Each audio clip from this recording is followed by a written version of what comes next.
The small voice that keeps saying, don't do that, don't go there, don't say that, don't wear that, don't do it, don't pick that call, don't go out, don't follow them.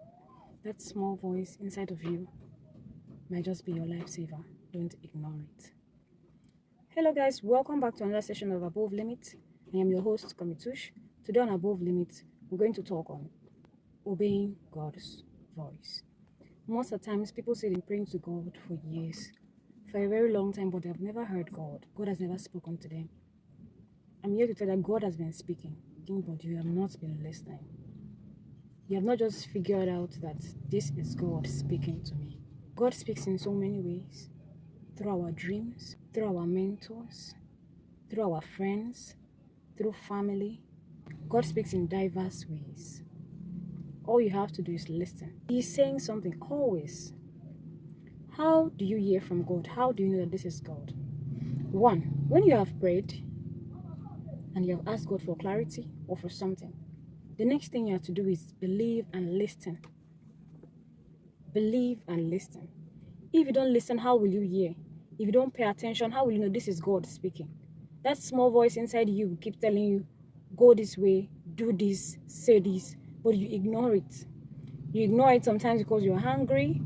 You ignore it because sometimes this is not the way you were expecting God to speak to you. Probably you already had a scenario in your head. I want God to turn this salt to sugar. That is how I will know He's God. Or this is how I know that He has answered my prayers. No, it does not work that way. Once you ask God for something, the next thing you have to do is to listen. God will not speak the way you want. He will speak the way He wants to speak to you. And now, when you finally hear His voice, how do you know this is the voice of God? You pray for confirmation. When you have confirmed that this is God indeed, please obey the voice of God. There is nothing as terrible as disobeying the voice of God. You can all remember the case of Jonah, the case of Samson.